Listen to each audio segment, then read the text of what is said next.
Alright, it's that time again. It's that time again for more of these in the car with the videos and the musics and the stuff.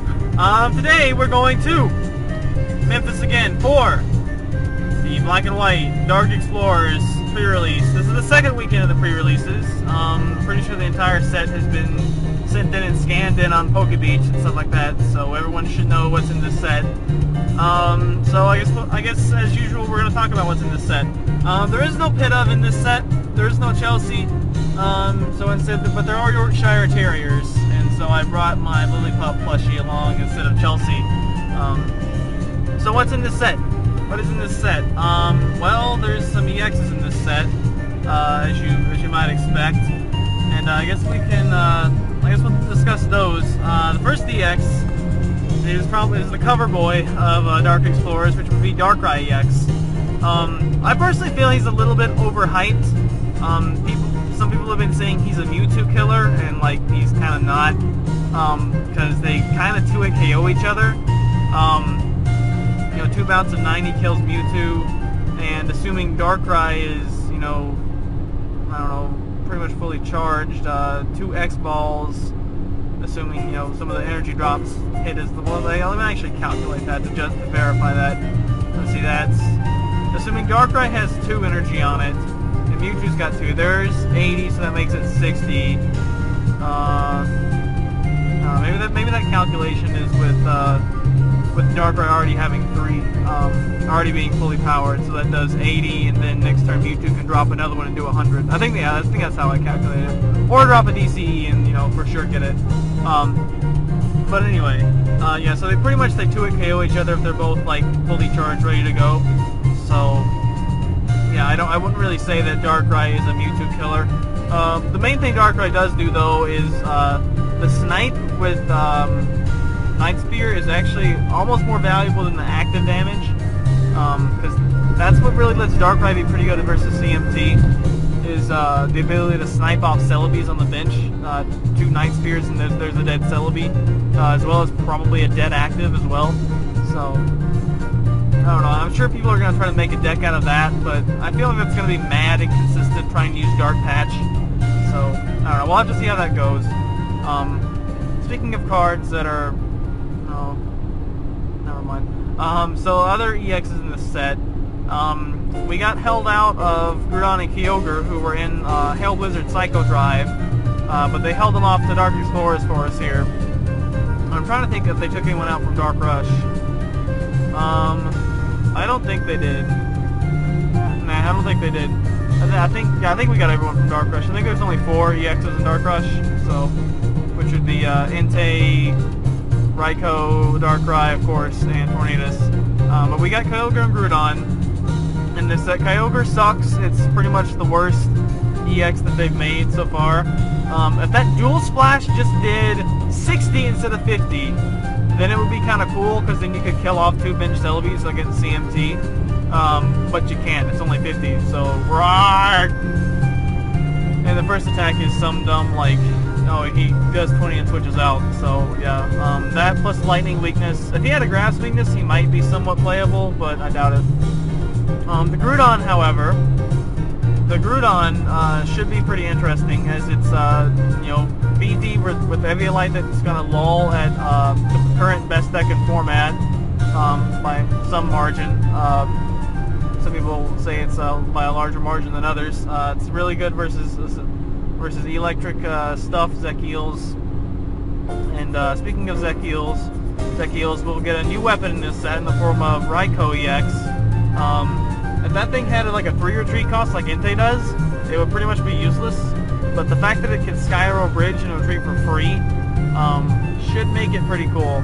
I don't think it's going to be a deck in and of itself, because 8-100, even as a snipe, Apex damage is not that good at this stage of the game. So, but it's certainly going to be a useful weapon, probably at least a one-of in a Zekiel decks. I'll certainly be trying to get one myself. I did bring some crap to trade. That's really the only card I really want to try to acquire from this set. Anything else is just a bonus. Probably the next on my wish list, outside Kyogre and Groudon, because I love those two, because I love 3rd gen. So if I pull those, I'll be happy. The only EX that I don't want is Entei, because Entei is, I don't know. I think you could probably make some sort of a deck with chaining Grand Flame, sort of similar, well, sort of like the way Terrakion works. Maybe have some sort of a Slugma, the Slugma with active Volcano acceleration, so you can get that going a turn sooner or so with Shaman. But, you know, I don't know, you might be able to do something with Experience Share and Grand Flame, and, you know, sort of make it a, sort of like Terrakion, except that it gives up 2 prizes instead, so, I don't know. There's nothing for tip for weakness, really, in the metagame right now, so it's kind of useless. But who knows, right? I don't know, it could be a thing, could be a fun thing anyway. But yeah, Entei and Kyogre are definitely the worst 2 EXs. I guess at least Tornadus. Tornadus, when I first saw it, I thought, oh, okay, it's a slightly more powerful Tornadus that gives up 2 prizes when Zekiels kills it. Pass. But DCE, potential on the first turn for 60, definitely increases the donk ability for CMT, so I'm sure CMT will convert to using a lot of those.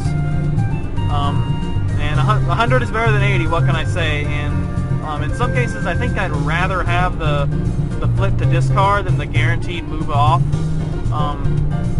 Especially if I pull one of those, I'm probably going to slip it into my Zekiels, which I did bring, by the way. Because I'd rather be discarding the energy than I would moving it around, since, you know, that's kind of what Dynamotor is for.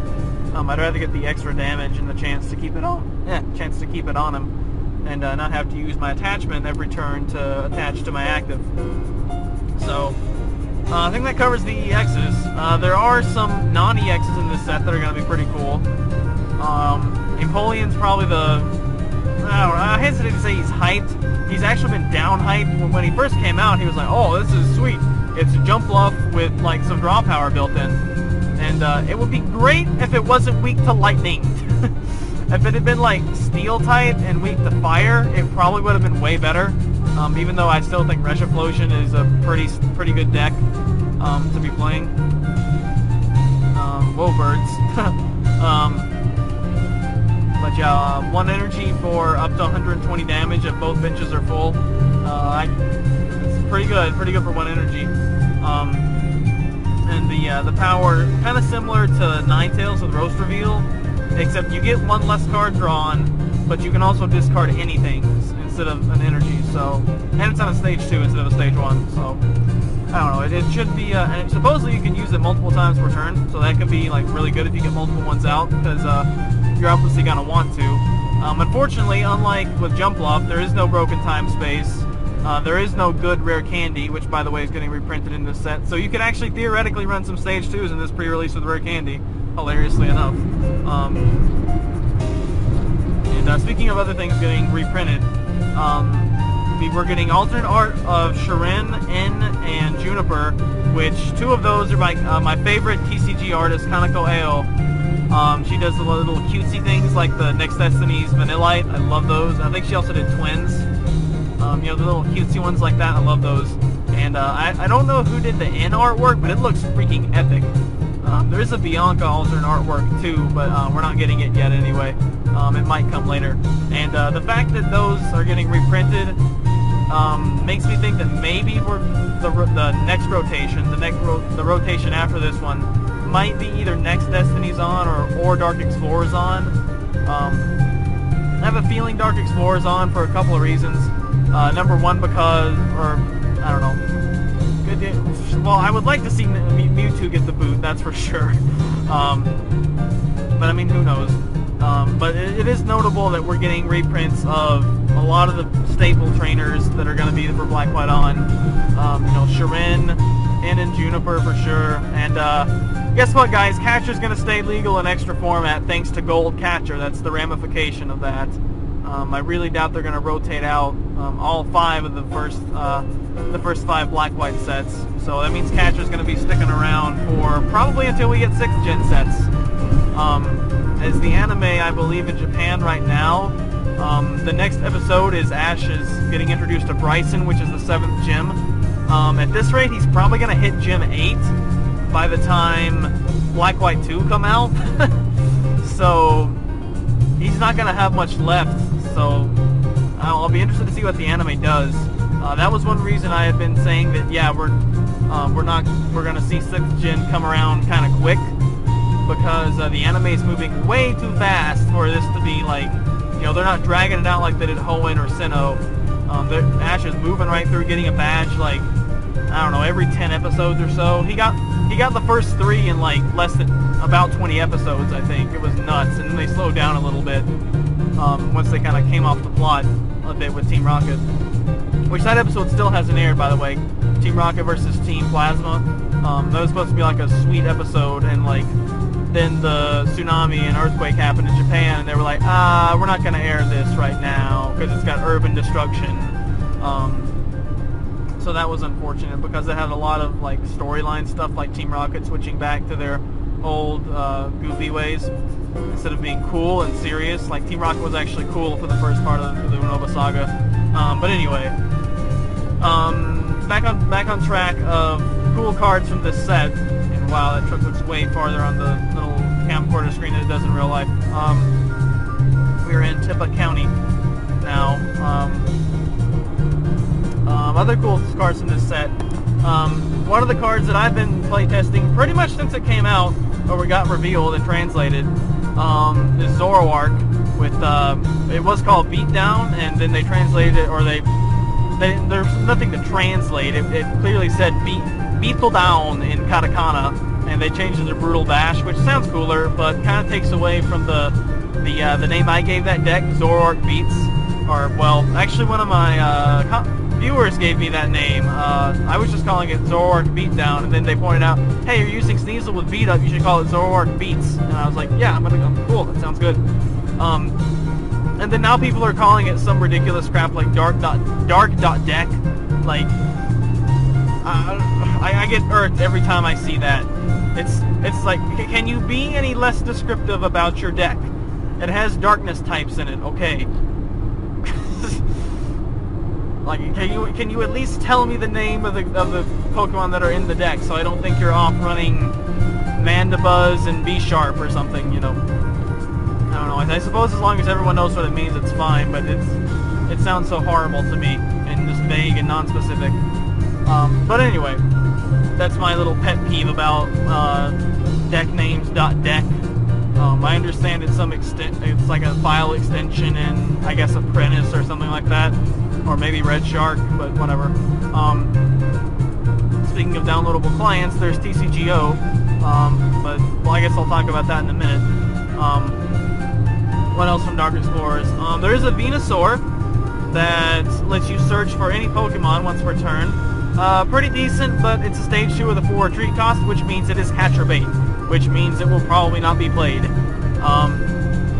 But one of the cards that it potentially combos with is this new, what's the dude's name? Excelgar, which has like one of the best names, attack names ever, Deck and Cover.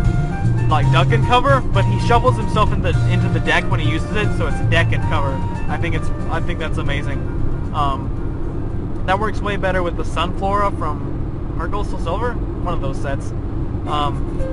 Pretty much you would, I don't know, there's a couple of ways you can go about it, but that attack, it does, for 2 colorless, it does 50, automatic paralyze and poison, which is sweet, and shovels him into the deck. So I've heard, you know, people thinking about using it with Gothitelle, because Gothitelle comes active after you shuffle them into the deck and blocks out Catcher and Switch and stuff, and they're paralyzed and poisoned, so you don't have to worry about Mewtwo coming up and snarfing your Gothitelle. They're not going to be able to play Switch or Full Heal or retreat out of it, obviously. That's the point. And pretty much you just chain, attempt to keep chaining the Excelgars. There's also a possibility of using Celebi Prime with it to make sure you get the attachment down, but then Celebi Prime might die during that turn if they are able to switch out of it. So I don't know, you know, play Switch or Scoop Up, or Super Scoop Up, whatever. So I don't know. I'll definitely be testing that deck out and playing that on Play TCG, because as soon as I saw that, I thought, oh, that's going to be a really fun-looking deck, sort of like a Lilligant deck without the the Lilac or whatever it's called, or Lolligant, some people call it. Kind of like that, but without the need for the coin flip on Confusing Aroma. Even though I love Lilligant. Lilligant is the pretties. Other good things in this set. Some people have been complaining about Dark Explorers doesn't have too many dark types, and actually it kind of really does. If you look at the like ratios of types, there's dark types are definitely overrepresented in this set compared to how much they usually are. They're usually about like 6% or so, 6 to 8%, and it's like 12% of this set. So there's quite a few. And some people pointing out that, hey, there's the same number of water types as there is dark types. Well, if you look at how many total Pokemon are water type, it's like 132 or something like that. And there's like 20, no, there's more than 20 to 30-ish dark types. And then you tack on the ice types that are counted as water types. And yeah, so the fact that darks even have the same number of Pokemon as water is pretty impressive. So it is definitely centered around dark types. And the two theme decks, which I think are actually going to be pretty good. The Cofagrigus one is going to have a lot of tools: Eviolite, Dark Claw, Experience Share, which works well with his Chuck attack. And it's also going to have the Evolutions, Espeon and Umbreon. It's going to be a Psychic and Dark deck, so it should be pretty interesting. And the other one's going to have the Zoroark with Brutal Bash, so that's automatically going to be pretty good there. Don't know what the second type's going to be. And I think Voltage Vortex was actually Dark type too, so that makes like 3 theme decks in a row that have had Dark in them. But anyway, so does that about cover it for good cards in this set?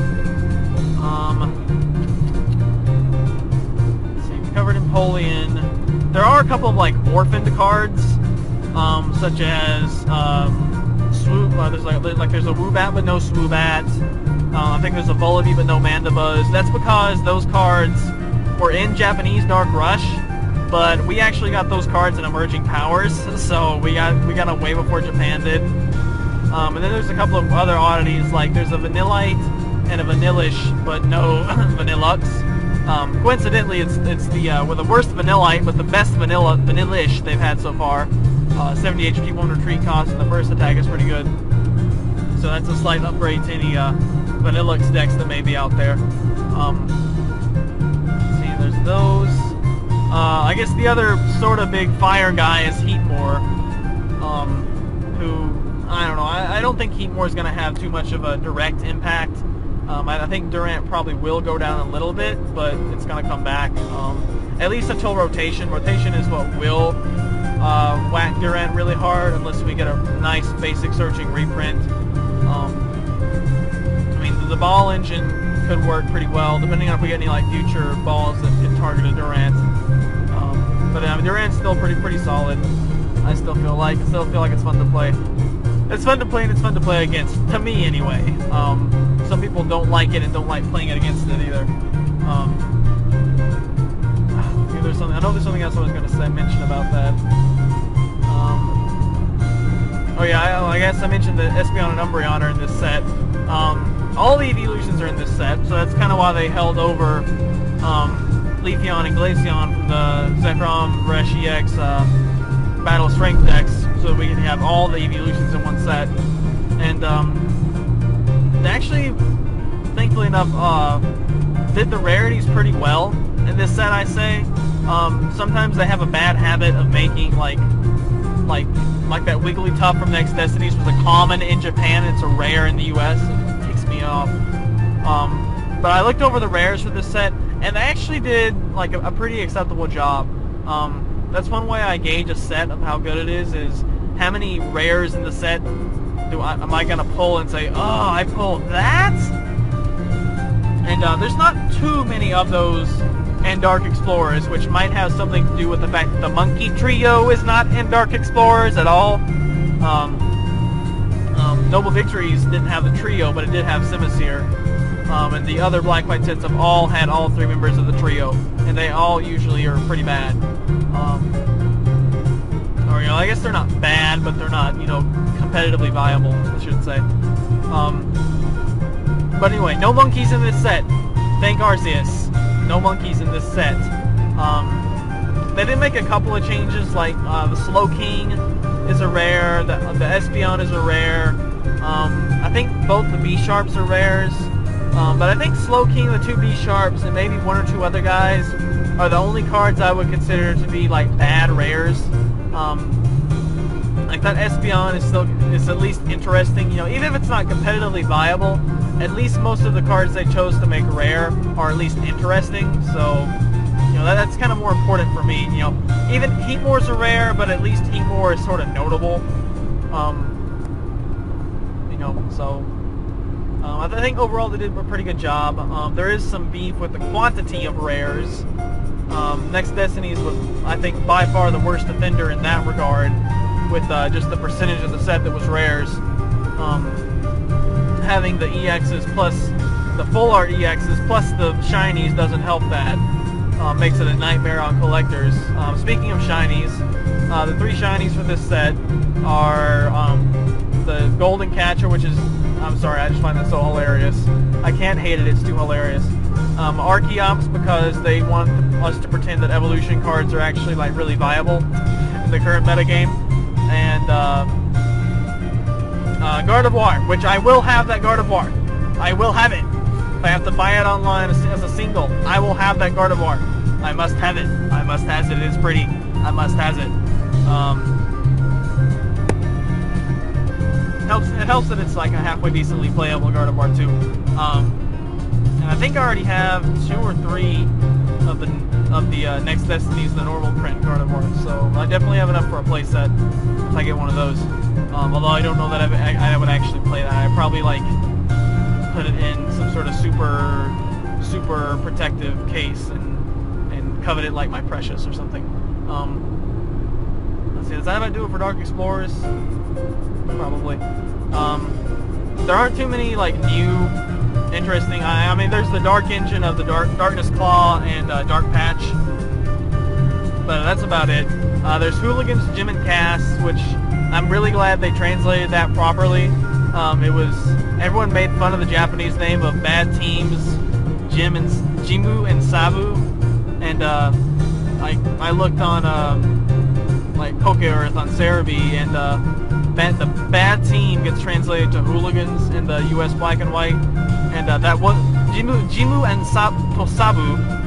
It's actually a team on Route 9, I think, in Unova, and they actually caught that and translated what their English names were, Jim and Cass. I don't know why they got Cass from Sabu, but you know, Sabu's kind of a strange name anyway. Or to be, I mean, Jimu makes sense, than just Jim. But Sabu was kind of weird, so I guess I just went with Cass. So whatever. Anyway, I'll probably just call it Hooligans. It's pretty much the Rocket's Trap in supporter form, which when it was first released, the Rocket's Trap, when you could play it multiple times per turn, you know, it didn't use your supporter. It was a pretty okay card, but as a supporter, it sucks. So, mini support, I think that may be the first supporter that requires a coin flip to do anything. So, yeah, it pretty much sucks. That's the only new supporter.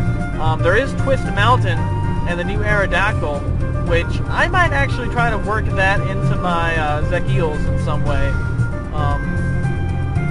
It sort of bites because it makes Zekrom hurt himself more. But it also helps to inch Mewtwo EX closer to KO range with Strong Bolt, and a couple of other things too that are just really handy. So I don't know. Definitely something I'll consider putting in if I am able to get some. That Aerodactyl is also a rare. I think it may have been an uncommon in Japan. I'm not sure.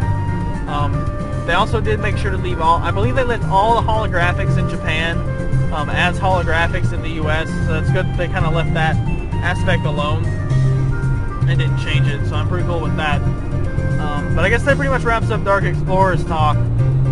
So there's some DCGO business going around, which does not include Dark Explorers.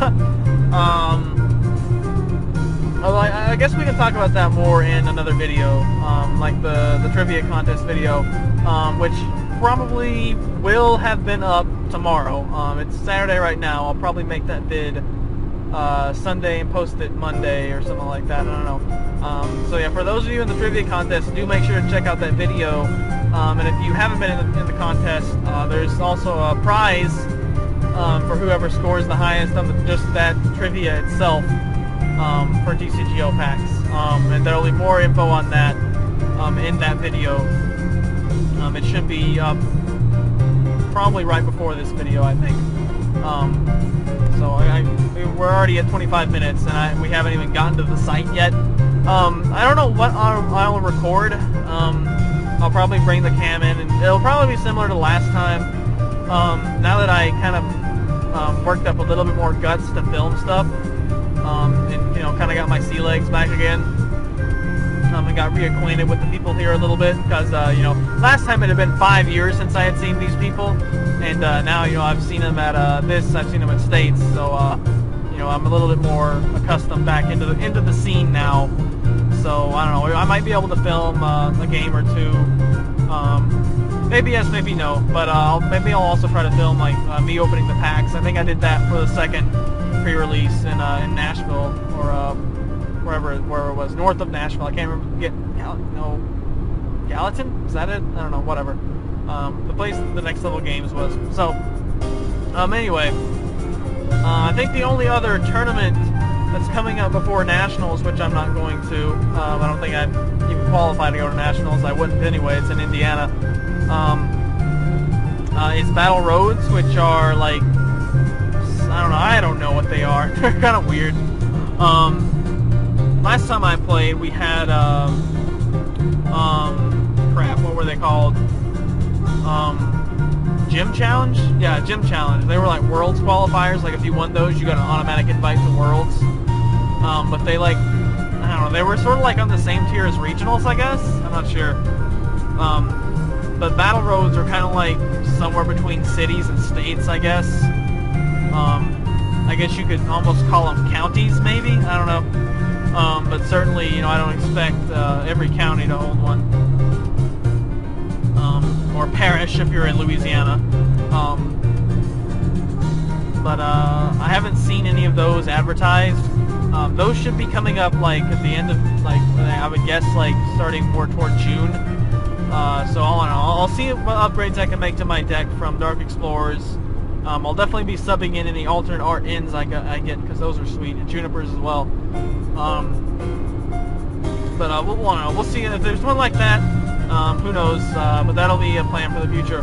So we've been talking almost 30 minutes now, and my little York Terry is getting tired of hearing me talk, and probably getting tired of hearing Sky Arrow Bridge. It's 7:36 right now, so we should be making pretty good time. I think we're making pretty good time. I think I remember how to get there. For those of you who watched the last Memphis pre-release video, you remember that my TomTom failed hardcore, and so I didn't even bring it this time. So I do have my maps that I printed off from last time. I think I remember how to get there successfully, so hopefully we'll be there in time. Registration starts at 10 and continues on through 11, so we shouldn't have a problem. I got 2.5 hours to get there, and I don't feel like I'm more than 2 hours out. Although I could be wrong. This is the first time I've gone this way. I've come back this way, but I haven't ventured this way. So I'd left out about 5:30. Yeah, for 5:30 this morning. So I got like 2 to 3 hours of not so great sleep. It was more like me just laying in bed, so with still somewhat awake. So hopefully I'm able to stay alert through all day. And I guess I'll talk again when we get to the site. So, no, I can't say later days. It's not the end of the video. Dang it. I guess I'll see you guys in a second then.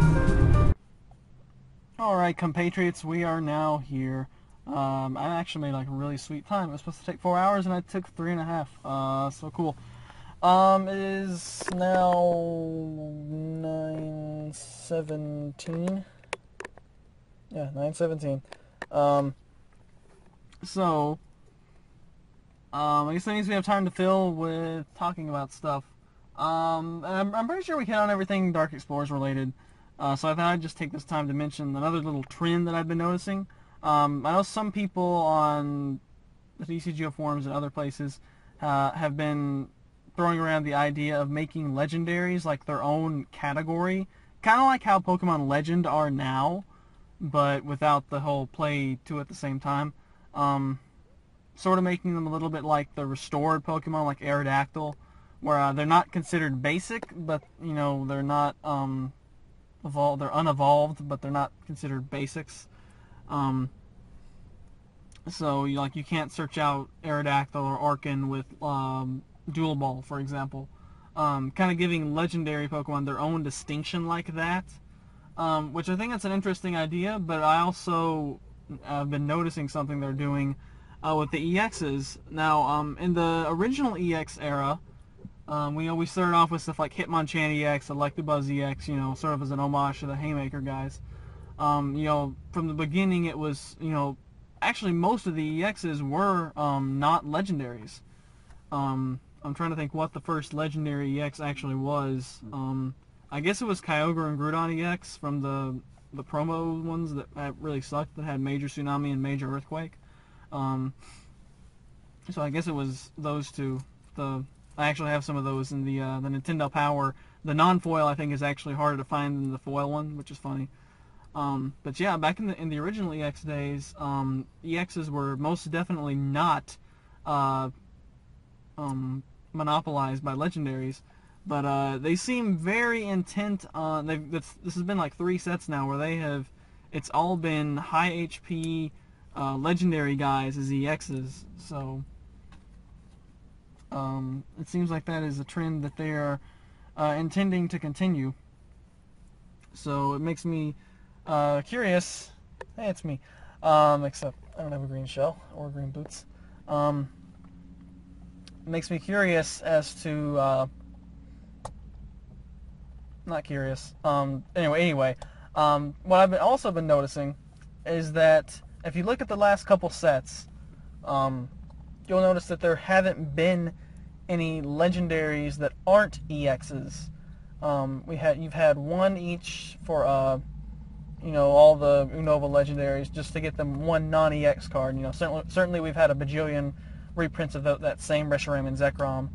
And then we had Thunderous, Tornadus. We actually had 2 prints of the Musketeer trio and Landorus, and outside that, we had the original Bird trio in Next Destinies, and that's been it. There was nothing in Dark Rush. There's nothing in the Dragon sets that I recall. So it looks like they're trying to move away from making legendary Pokemon as non-EXs, actually. So it seems like the new category of Pokemon EX is sort of becoming that legendary distinction that some people want. The problem is that they're also still basics, so you can still grab them with Collector and Dual Ball, which is another reason to think. Notice how there's no search out a basic in the current Black, White, On stuff. I'm guessing that starting with the Dragon sets, we've seen Sigalip that has Safeguard, and there's a Bouffalant, I believe, that has an attack that does more damage to EXs. That's probably just the tip of the iceberg. We're probably going to see a lot of anti-EX stuff coming up in whatever I think the next Japanese sets are going to be Free Shock and Cold Flare, or whatever they are. Kyurems too. The new Kyurem forms, Black Kyurem, White Kyurem is little exclusive Sky Attack Ice things, which one-shot Reshirams, heck yeah. So I really hope Black Kyurem has like base 170 or something attack. That would be radical. But he probably doesn't. He probably has 150 at best. But so yeah, that's just sort of my theory, is that we're moving more toward. You also notice that we're getting random legendaries thrown in here. It's like we got Suicune, or we got Entei and Raikou and no Suicune. We got Kyogre and Groudon. It wasn't until later that we got Rayquaza as part of the Dragon sets. We've been getting parts of trios, but not entire trios. There's a Registeel out in the Dragon sets, but there's no Regirock or Regice. There is Regigigas, but he's the trio master. So, just seemingly random choices. There's a Terrakion EX, no Virizion, or Cobalion EX, things like that. So it just seems like they're deciding to make all legendaries now into EX cards. So I don't think we're going to see until the end of this EX era. This is my theory. I could be wrong. We're not going to see, outside Caldeo, Meloetta, and Genesect, who haven't, well, Caldeo has seen a print, but it hasn't been released in the US, obviously. We're probably going to see a print or two of Meloetta. Caldeo, I believe, has already gotten 2 out of the way, which I guess is fine since the rest of the Musketeer trio had 2 prints, 2 different cards of them that are non-EX. We're probably going to see Meloetta and Genesect in non-EX form, and once those are out of the way, I'm going to say we're probably not going to see any non-EX legendaries. So EXs are kind of going to be that legendary class, and probably any like future stuff like Collector we have in this block is probably going to start discriminating against EXs, kind of like Celio's Network did. And I want to say one of the original prints of Great Ball did the same thing, where it was like search your deck for a basic Pokemon excluding Pokemon EX and put it on your bench. That would be like I could go for that for sure. So I feel like that might be the way they're trying to take it. I could be totally wrong, but I've just noticed that there hasn't, people thought it was weird that we've gotten this same Reshiram and Zekrom a bajillion times. They haven't had a different one outside like the Jumbo, like LOL promo prints that do like 5,000 damage. So I'm guessing that's why, is that we're moving toward all legendaries are going to be EXs, which I think that's pretty good, because they are supposed to be like uber powerful, or at least some of them are, and so I think that's a good way for them to get that super uber power, but balance it with the EX rule. So I think that's sort of the direction they're heading with the EXs. So I would honestly be very surprised when they didn't have Zoroark EX and Dark Rush. That surprised a lot of people, and I think that kind of signifies, as well as not having a Salamence EX or anything like Garchomp EX, anything like that. I think it's sort of telling that they're not going to have any non-legendaries as EXs, and my theory then is that they're not, or on the same flip side of the coin, they're also not going to have any outside like one print so that the Pokemon has one non-EX print of it. We're not going to see anything like the Bird Trio from Next Destinies. We're not going to see that again. Of course, I could totally be wrong, and Hail Blizzard Psycho Drive, which I guess they'll have Black and White Kyurem in non-EX form. But no, outside any guys that haven't had a release yet, I don't think we're going to see any old 4th Gen and back legendaries released in non-EX form. So that's just my theory on that. It's now almost 9:30, so I guess I'll just sit out here and play some 3DS, and we'll see what other footage I can get recorded. So cool. Alright, so we're done with round 1. I wasn't able to get my pack openings recorded because people were around and we were chatting while opening packs and stuff. But the main thing I pulled from the first pack, full art Kyogre EX, my first ever EX full art. So I'm pretty pleased with that. I wound up making a water and dark deck, and we ran out of dark energies, so we had to proxy them with metal energies. And I actually got 3 Plusle and 1 Minu, as well as an Napoleon line. I'm actually running a 1-2-1 just so that I can draw the Prinplup out. I only got 1 Piplup. This is my only supporter, Hooligans.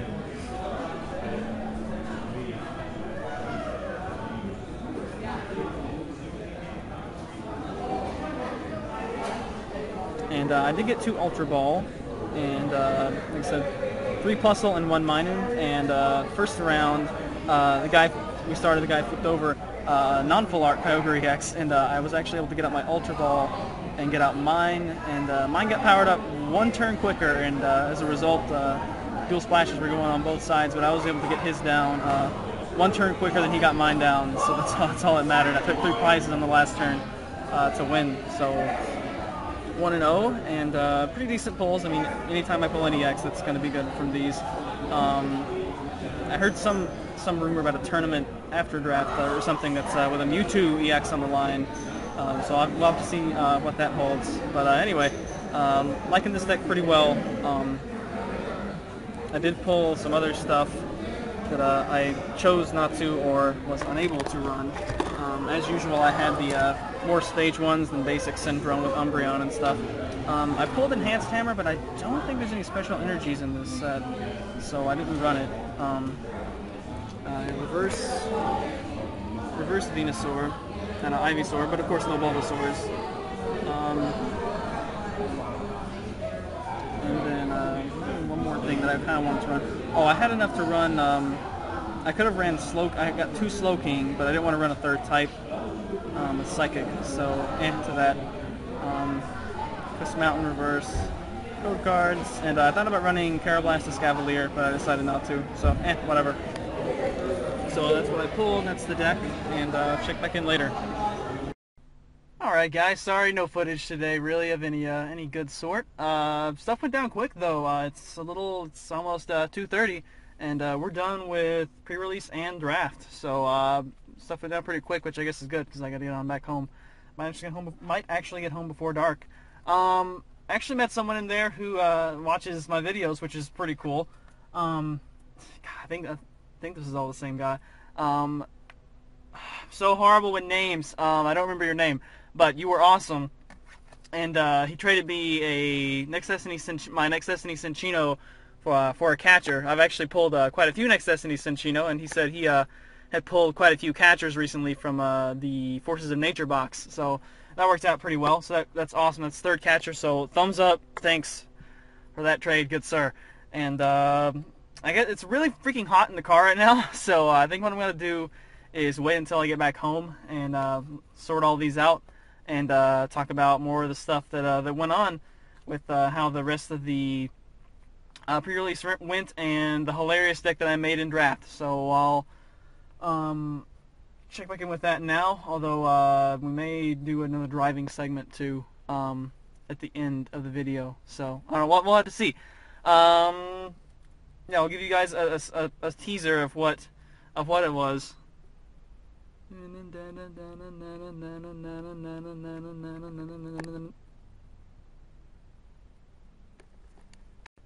Alright guys, it's actually Sunday morning now because after a 4-hour drive back and some other stuff that occurred, which I'll talk to you guys on the Zat about, I was really tired, so we kind of just came home, made a pizza, and conked down on the couch, and then it was 1 a.m. and I went to bed. So anyway, so this is the deck I built at the, I think you guys kind of got to see it on site. Again, sorry I didn't get to record any matches. We'll see if I can remember I don't know who I played exactly, but see if I can remember the content of the matches for you. Anyway, so I think I mentioned I ran a 1-2-1 of this line just because, I was like, probably that Primpup's going to get prized. And actually I think there was one game where it wound up to not really matter, but I was like looking through the deck, and sure enough, there was one Prinplup prized, so it actually did sort of come in handy, even though I never got Empoleon out. The cornerstone of the deck was, of course, Kyogre, who won me the first 2 games, I'm pretty sure, and it was a little bit easier to get him out thanks to 2 Ultra Balls. That was pretty sweet. Plusle was also a huge factor in the deck. I think in the first game I did get the Plusle Mine and combo. These 2 are actually not that bad. I mean, considering they're commons. I mean, this guy's pretty much a mini Cleffa. This guy's really awesome in pre-release. And 1 lightning for 20 or 30 is not too horrible. And I think it was, whatever, I'll talk about that when I talk about the games individually. I had some errands in here. I decided to go Water and Dark. This stupid thing with Airhead, that's such a horrible ability. But I figured, if you can ever get off a pot shot for 80 damage, that's almost a one-shot on Groudon EX. So I thought that might be worth it. Look at this guy's poor shot in the dark attack. So bad. And then Seaman, I used your beloved Umbreon, since Shadow Drain plus Dark Claw is pretty nice. That's 50 heal 50 with that. And I had Ducklet Swanna, so hey, it's that, and it's also some AoE healing is with Healing Pirouette is can be pretty useful if you can retreat around and heal stuff up. Pretty good, even though no one in this deck really had a free retreat cost or anything. The retreat costs are actually fairly high. As far as items go, I got Dark Claw. I got 2 Ultra Balls, so I'm not going to complain about items whatsoever. I only got one supporter, however, which was a reverse hooligans, and I figured, well, I may as well throw a random receiver in there just to thin the deck out and get that out. So, as far as energy goes, I had 2 lightning just in case I wanted to attack with these 2, and in fact, this electro shower, I don't think I ever got to do this, but a lot of basics and stuff have 60 HP. This Eevee, this Ducklet, this Piplup, this Scraggy, Slowpoke has 70, and you know these 2 themselves all have 60, and so Electro Shower spreads 10 to everything, and then wow, that's kind of hard to read. Dual Splash, there you go, that might be better. Does 50 to 2 opponents' Pokemon. So I always wish that if that was 60, I think this guy would actually be somewhat playable, just because I don't know, just because he could kill stuff a little bit better. Because 60 has become the norm for basics now. And that would just make a world of difference. So being able to spread 10 with him and then hit for 2 bouts of 50 with Kyogre would have been pretty good if I could have ever gotten it done. But I never did. So I went mostly water, 10 water energy. I think I may have mentioned we actually ran out of darkness energy because everyone was playing dark, I guess. So we had to substitute pretty much he said you could declare at the start of the game like like if you used like the default was metal. If you didn't have any metal guys, you could run metals instead of darks. So I guess that was kind of bad because that sort of revealed to the opponent that you had dark. But you know the outcome of the games doesn't matter in this format anyway. So there's no extra prizes to be won. Just the glory of going 3-0. Woo. So that was this deck. The games with this deck. First game. I don't think I really got any of these guys' names. But first game, it was hilarious. He flipped over Kyogre EX. I had Ultra Ball in hand to get out my Kyogre EX, and mine was full art, so I said mine's better. I think I led with Plusle. Since you know it's the most common basic I have in here, I got 3 of it. I was just yeah, getting 3 Plusle was pretty huge. Just any sort of hand refresh and limited is going to be good. I was able to get out Ultra Ball, and he had his Kyogre up active, but he went through like 1 turn. He missed an energy drop. I think I went first in all 3 games, and all 3 rounds actually, and I think he missed 1 turn of energy drop, and that cost him. Or else I think he smash turned and did switch, so he had to waste an energy to retreat. Whereas, well, I had to put 1 on there to tag draw. But I was able to get my Kyogre out first, and me having my Kyogre out 1 turn quicker, being able to start dual splashing his and some stuff on his bench. I think I hit it once. After 2 dual splashes, I took 1 prize off a bench dude, and then after 2 more, his Kyogre was dead and another bench dude was dead. So that was a total of 1 prize and then 3 prizes taken in 1 turn. So that was the first game. Second game, I don't think he had any EXs. I'm trying to think if did I get Kyogre out in that? I must, yeah, I think I did. I think I just had Kyogre out and he couldn't really do too much about it. And then the third game, which was against the guy who traded me the catcher, which is so good, so good. We also talked about Alabama football, which was pretty interesting to talk about. Considering we were at a pre-release in Tennessee. Oh, there we go. He actually flipped over Kyogre too, so I was like, why? What's up with the mass influx of Kyogre? Did Kyogre get like? Is like he like intentionally put into more boxes or something? Kind of like how they short printed catcher, like catcher's only like actually 2 per box or something like that. Or so I've heard. I wonder if they long printed. I guess that would be. I guess that makes sense. Like the where the cards are put on a sheet or something, they're longer or shorter chain of them, I don't know. But yeah, so he flipped over Kyogre as well. I think I started out with Plusle and Minun, and unfortunately I wasn't able to get out either my Ultra Balls or my Kyogre. Oh, actually I did get out an Ultra Ball on the last turn, but he hooligans me, and he hooligans me down to 1. And then I drew Ultra Ball, and I was like, ah, because you have to be able to discard 2 to play Ultra Ball. It's like, ah. So I could have gotten out Kyogre. I don't really think it would have mattered too much since he already had his fully powered. But I did get Plusle and Minun out, but I think I got Plusle. No, I think I got Minun out the turn. I had a Plusle, and then I think I had a Ducklet. Yeah, I think it was a Ducklet. Yeah, it was a Ducklet. Um, and right after Plusle died, I drew mine, and it's like, thanks. I couldn't have drawn that one turn sooner, so I could get an 8 cards off tag draw. But the neat thing that we noticed about this is it says on negative ion, during your opponent's next turn, any damage done by attacks from the defending Pokemon is reduced by 30. That doesn't say to the active Pokemon is reduced by 30, which is the language they usually use for things like plus power, things like that. So that actually, the effect of that, as we interpreted it, and I asked him to confirm if he thought it worked that way, and he agreed. It nullifies 30 damage to everything, including bench. So the result of that in game was that his Dual Splash was only hitting 2 things for 20. But we made a point out that this Swanna, and to a greater extent, that negative ion on Minun pretty much completely trolls QRM Noble Victories. Oh, I'm going to Glaciate for 0 to everything if you use negative ion. So, and that's an effect on him. So I suppose you can always retreat QRM out, but you know, forcing QRM to retreat is pretty decent as well, I suppose. We just thought that was funny that trolls QRM so hard. So yeah, this Minun, considering it's a common, I would actually consider using this in some things. Could actually have some utility, like against Zekiels with hitting their Tynamos for a little bit. You know, just a 10 spread on any.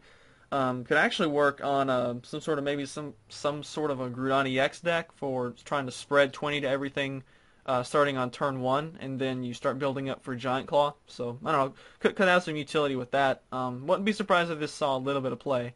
And if that's seeing play, then you might want to run this Plusle to sort of replace Cleffa. Unfortunately, it does take an energy and it doesn't try to protect itself, but at the same time, it doesn't also stay asleep for extra turns. So anyway, so that's the cards I use for that. I'm actually going to cut to a different segment to talk about the draft.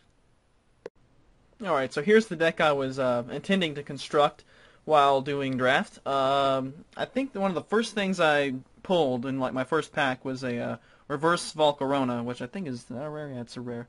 So I thought, okay, maybe I want to make a deck built around that. I noticed that this Larvesta with Super Singe, what's okay, it's got a 1 retreat cost, 60 HP. As a side note, though, the other one, I don't know, well, you guys can see that one. Pretty okay. It's got 80 HP and it's got a 3 retreat cost. Like, I don't understand how one of them can have a 1 retreat cost and then the other one with 20 more HP. I mean, I understand maybe a 2 retreat cost, but 3? Come on. And in fact, I think this Volcarona has a 3 retreat cost, and the one from Noble Victories has 1. So it's like, oh, this is garbage.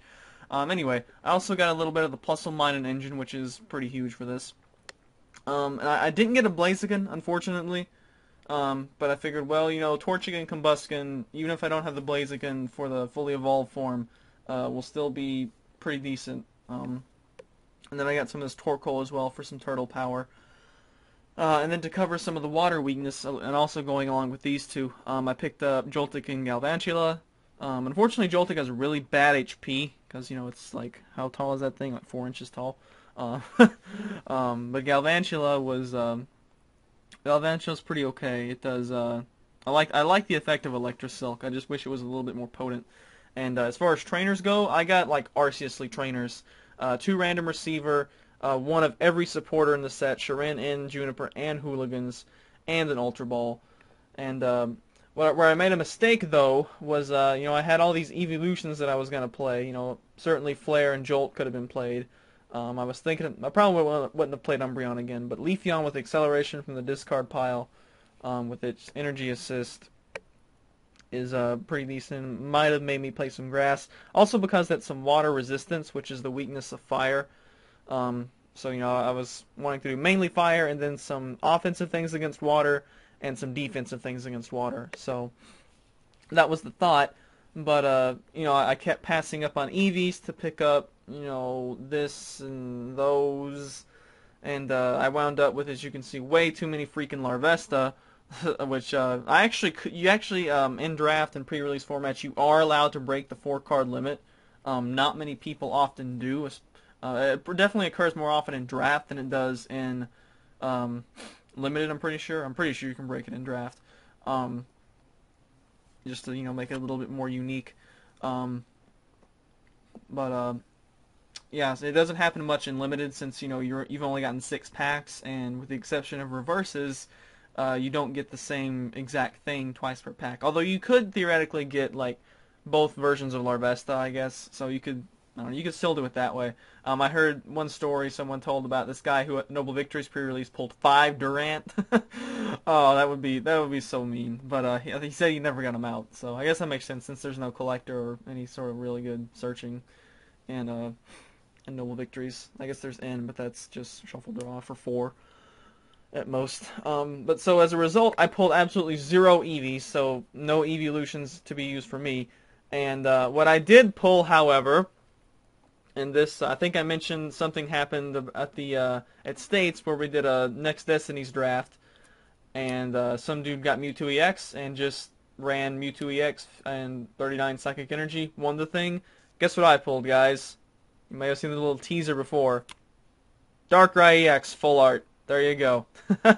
So I kind of I said, it's sweet that I pulled it, but I'm probably not going to play it because the only dark type I might want to play is the Umbreon. And then I got to thinking, it's going to be single elimination, best 2 out of 3.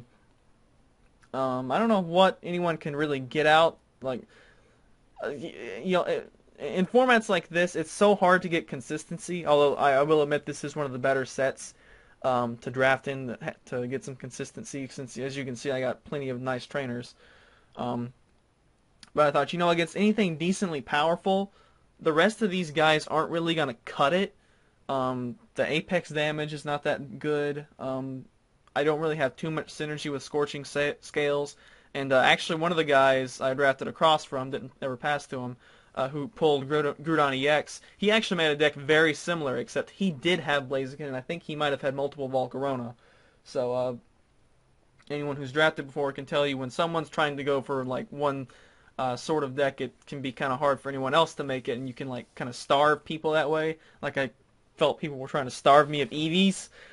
So maybe someone else was making an EV deck, and that's why there weren't too many EVs getting passed around. So that's one of the difficult things about it. I got plenty of the EV evolutions, but didn't get any EVs. So what I wound up deciding to do was to run mono Darkrai. I just had one Darkrai. I did wind up having 2 random receiver and a Hooligans to, kind of, because let's be honest, I didn't need those extra energies. I didn't get Shirin or N or Juniper because those, I guess actually N might have helped me. In retrospect, I should have run N as well, but I just ran Hooligans because I knew that would be, something that could help me out, and 2 random receiver to search it out. And then it was that, and then that's a total of 4 cards with Darkrai, and then 36 Dark Energies. So it was the Mulligan Darkrai deck. And unfortunately, first guy played, I think it was the same guy I played in the first round of the Next Destinies pre-release too. He had a, I'm pretty sure he went on to win the whole thing. He had essentially Zoroark beats in draft form. He had Darkrai EX, he had Umbreon, and he had, I don't know how many Zoroarks he had, but he had quite a few, I would imagine. I mean, that's a common. It should be pretty easy to pull in draft. And really, all you got to do due to Ascension is get, if you can pull one Zoroark with Brutal Dash, all you got to do is just pull every Zorua, every dark type you see. As long as you start with Zorua, you probably win the game. Because, it's pretty tough to cope with turn 2, 120 or 140 in, a normal game. In a draft format, forget about it. So even though I got Darkrai EX out in the first game, we did best 2 out of 3.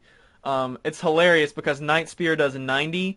That Zoroark has 100, so he was actually able to use Dark Rush with a Dark Claw and do 200 to me, which I just found so funny that, I deal just enough that I can't one-shot him, and then he does 200 back to me with his second attack that doesn't usually get used or doesn't get considered much, since usually Zoroark does get one-shotted, and usually would by Darkrai, if Dark Energy or Dark Claw had been available to me. Speaking of Dark Energies, I couldn't remember, but I was pretty sure there were no special energies in this set, so that meant I did pull Enhanced Hammer a few times.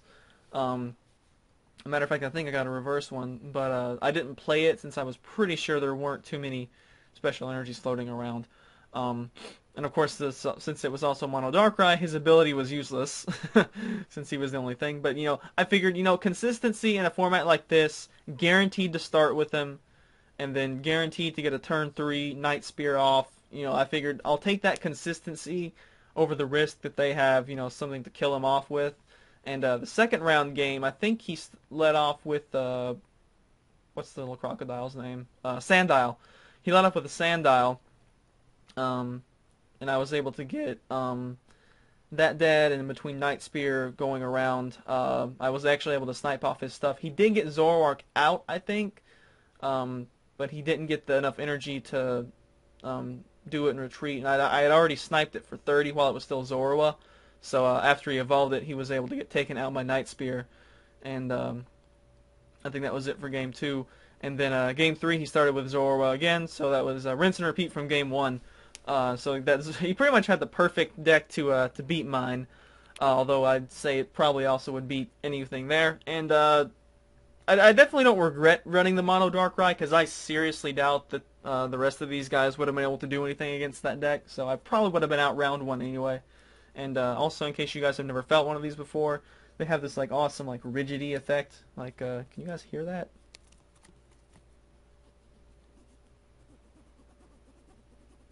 Where's the speakers on this? You guys may be able to hear the little from like when you rub one of those lenticular 3D-ish things. No, not your 3DS screen, but kind of like that. It kind of sounds like that. It has those ridges on it. It's pretty cool.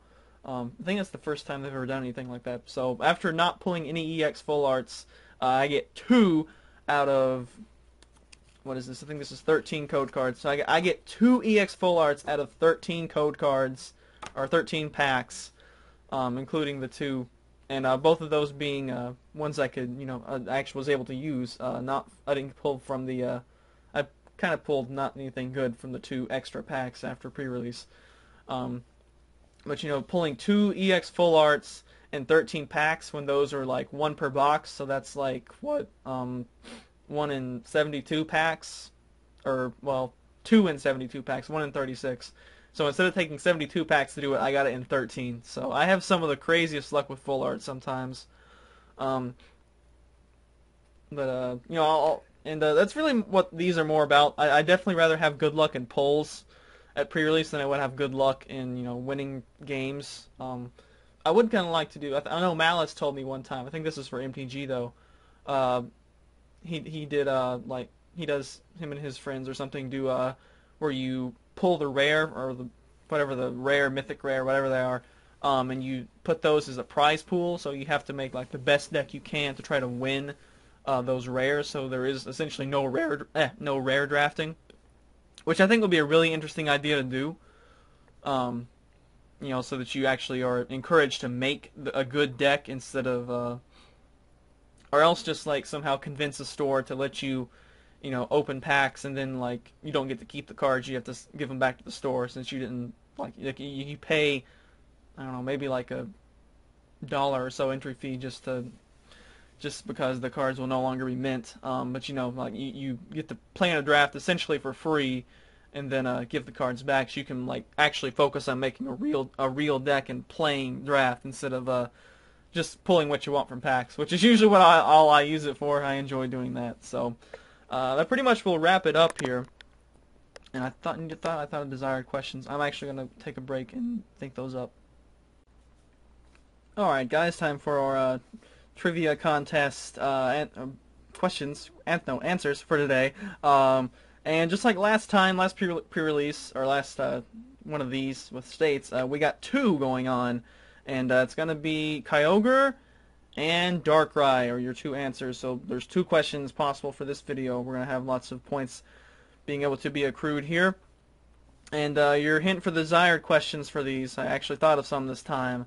For Kyogre, it has something to do with Theme Deck exclusive non-holo variants. Think about that.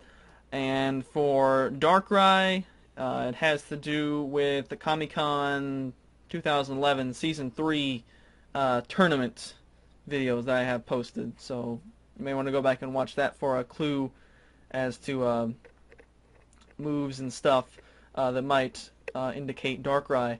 And as well, we'll also have some bonus questions available, or some bonus points available.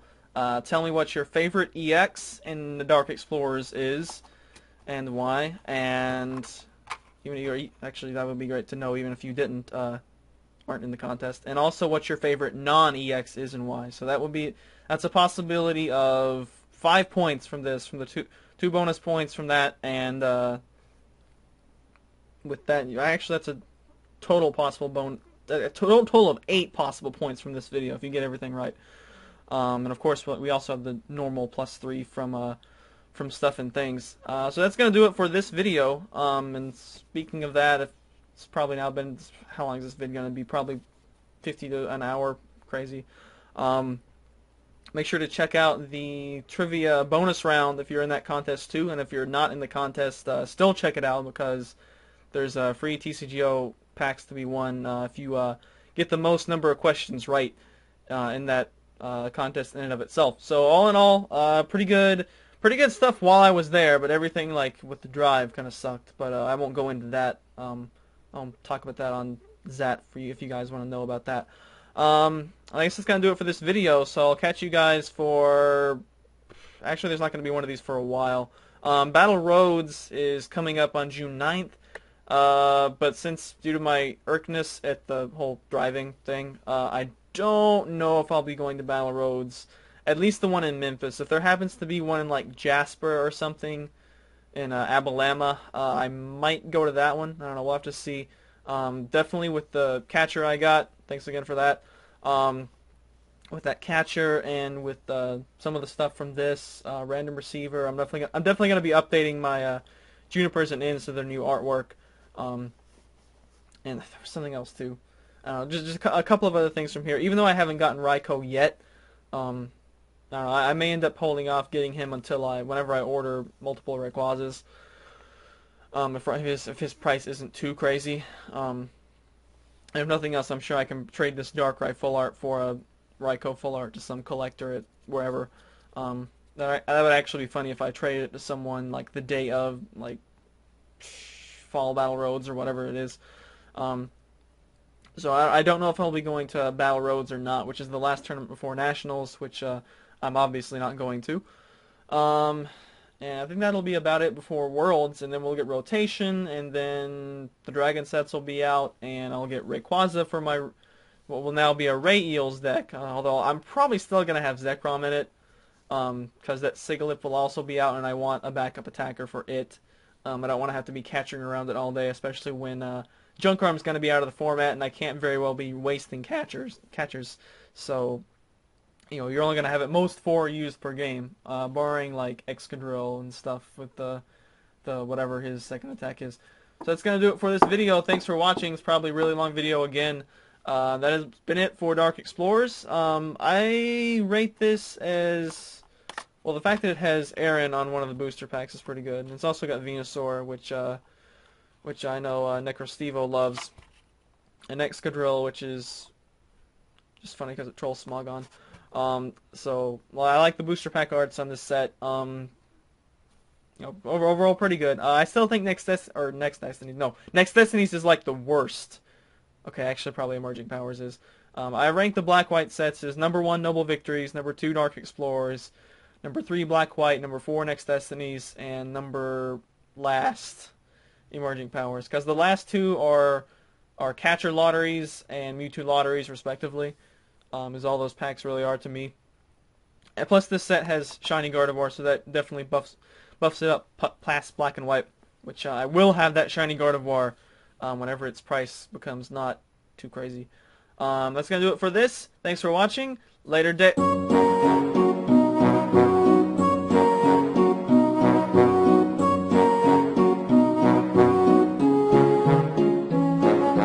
Hello, how are you? Hello, how are you? Hello, how are you? I'm great, I'm fine, I'm okay, I'm happy, I'm wonderful.